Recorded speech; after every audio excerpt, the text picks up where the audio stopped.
ሰላም ሰላም፣ ጤና ይስጥልኝ። እንደምን ቆያችሁት? የዩቲዩብ ቻናል ቤተሰቦቼ እንዴት ናችሁ? እንደምን ቆያችሁት? ውዶቼ ማሮቼ እንዴት ናችሁ? እንግዲህ ዛሬ በአዲስ ነገር ደግሞ መጥቻለሁ። በአዲስ ሀሳብ መጥቻለሁ። የመጣሁበት ዋናው ነገር ደግሞ ለምንድን ነው ለማን ተብሎ ነው የተሰራው ወይስ ለማን ተብሎ ነው የታሰበው የታቀደው አላማው ለምንድን ነው የሚለው ደግሞ በዝርዝር እያየን እንሄዳለን። ዋናው ሀሳብ ያመጣሁበት ሀሳብ አረብ ሀገር ውስጥ ያሉት ልጆች ለእናንተ ነው ይሄ ያመጣሁበት። እኔ ከራሴ ማለት ነው የተማርኩት ነገር፣ አንደኛው ደግሞ ከሰዎቹም የተማርኩት ነገር፣ ከማዳምም የተማርኩት ነገር፣ ከሌላ ማዳሞቹም ብዙ ቦታ እኔ አሁን ደርሻችኋለሁ። እንደዚህ አይነት ነገር ጥቃት የሚደርሱበት ለምሳሌ የተኛው አይነት ልጆች ናችሁ፣ ምን አይነት ልጆች ናችሁ ማዳሞቹ የሚያጠቁት፣ ምን አይነት መንገድ እንደሚያጠቁት አንድ ጊዜ ሳታቅ በስህተት የኔ ሴትዮዋ ተንፍስ አድርጋ ነገረችኝ። እንግዲህ ከሷ ሳታቅ ከሷ አፍ ነው የወጣው። አንድ ጊዜ እውነት ትምህርት ነው ለኔም፣ እኔም ተምሬበታለሁ ያ ነገር ማለት ነው። እሷ በእኔ ላይ እንዳታረገው በቃ እኔን በጣም ነው የሚከላከለው ስለሰማሁት ማለት ነው። እናንተም ደግሞ ራሳችሁን መጠበቅና መከላከል እንዳለባችሁ ለእናንተም ደግሞ ትምህርትና ተሞክሮ ደግሞ ይሆናል ብዬ ነው ያመጣሁት። ማለት አንዳንድ ልጆች ከመጠን የበለጠ ከሀገራችን ስንወጣ እንደዛ አይደለንም። ቀጫጫትም ስንሆን ወይስ ትንሽ ወፈር ያሉትንም ቢሆን እነሱ ቤት ከገቡትና አየሩን ከቀየሩት በኋላ ከመጠን ያለፈ ውፍረት ሲወፍሩ ሰዎቹ መጀመሪያ ጊዜ ደህና ነበሩ። ለእናንተ ምንም አያደርጋችሁም። ምግብ ይሰጣችኋል፣ ልብስ ይገዛ፣ በቃ እቃዎቹን ሁሉም ነገሮቹ በራሳችሁ ፍቃድ ገዝቶ የሚያመጡት ሰዎች ምንም ነገር እናንተ ሳታደርጉ በመሀል ይቀየሩባችኋል። ለምን ታውቁታላችሁ?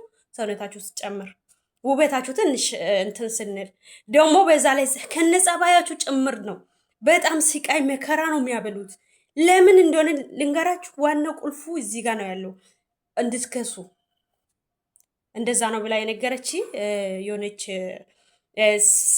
ስሪላንካ አለች እና ስሪላንካዋ ሰራተኛ ናት። እዚህ ሀገር እየሰራች በጣም ወፍራም ነበረች። በጣም ከሚለው በላይ ወፍራም ነበረች እና ውፍረቷን በምን መንገድ እንቀንሳለን ብለን ምግቡን ከለከልናት። ሆነን አክል አይደለም እንቅልፏን ከለከልናት። ግን እምቢ አለ አለች።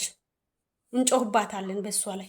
አስቡት እነሱ ምን አይነት ሲስተምና ምን አይነት ክፋት እንደምትጠቀሙ አያችሁት?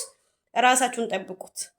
ውፍረቷ እንዲቀነስ እንድትጨነቅ ጩኸቷን በጩኸት በቃ ቅውጥ ነው የምናረጋት ነው የምትለው ሴትዮዋ። ጌታ ምስክሬ ነው። እውነት የእኛ ችግር ማንም አያውቅም። ለምሳሌ በዚች ልጅ እኔ ብዙ ነገር ነው የተማርኩት። የራሳችን የእኛ ዜጋ አይደለችም። አታስተኟትም። በቃ ስራ ይኑር አይኑር በቃ ቁጭ ነው የምትለው ልጅቷ። ከዛ በኋላ ደግሞ እንዴት ነው የምታደርገው? በቃ 24 ሰዓት በቃ መንከራተት ለልጅቷ ስራ ነው። ውሃ በደንብ አትሰጥም፣ ምግብ በደንብ አትሰጥም፣ እንቅልፍ በደንብ አታስተኝም። ከዛ በኋላ እምባ ያለ ሰውነቷ በቃ እንዲሁ እንደ ሲኖ መኪና ናት ልጅቷ። ከዛ በኋላ ምንድን ነው የምታደርገው? ጩኸት በቃ ሜንታሊ ሆና በጩኸት ተጨናንቃ ራሷን ቀንሳ ሰውነቷን ቀንሳ እንድትሄድ ፈልጋ ነው። እንደዛ ነው የምትለው የኔ ሴት። ጌታ ምስክር ነው። ስለዚህ የአረቦቹ ጸባይ እንዲገባችሁ ፈልጌው ነው ይህንን ነገር በቪዲዮ ሰርቼ እስኪ ላሳያችሁ። ብዙ ልጆች እንደዚህ መከራና ስቃይ የሚበሉት አሉ በየቤቱ ማለት ነው። በራሴም ያየሁት ነገር ነው። እኔም በራሴ ላይም ያየሁት ነገር ነው። እኔም ይሄን ያክል ባይሆንም እንደዚህ አይነት ቻሌንጅ ቀምሼ እንደዚህ አይነት መከራ ቀምሼ ያለበት ቦታ አለ። ስለዚህ ራሳችሁን ጠብቁት። ከዛ ስንመጣ ሰውነታችን ሲጨምር ብዙ ነገር እንኳን መመረዝ እንኳን ይችላሉ። በጣም ብዙ ክፉ ነገር መስራት ይችላሉ ማዳሞቹ በቃ የሚያረጉት ነገር ሲያጡ በቃ በጩኸት ሜንታሊ በቃ ኦልሬዲ በጭንቀት ውስጥ ሆና ራሷን እንድትቀነስ እንቅልፏን ከለከሏት። አንድ በሉት።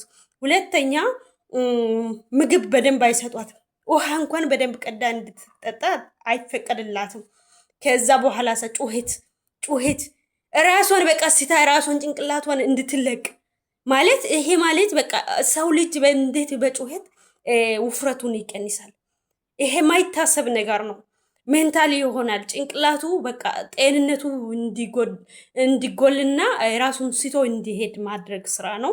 ራሳችሁን እባካችሁ ሴቶች የጠብቁት። እውነት እኔ አንዳንዴ የሆኑ ታሪክ በቃ እውነት ታሪክ እስኪ እየሰራችሁ እስኪ ላሳያችሁ።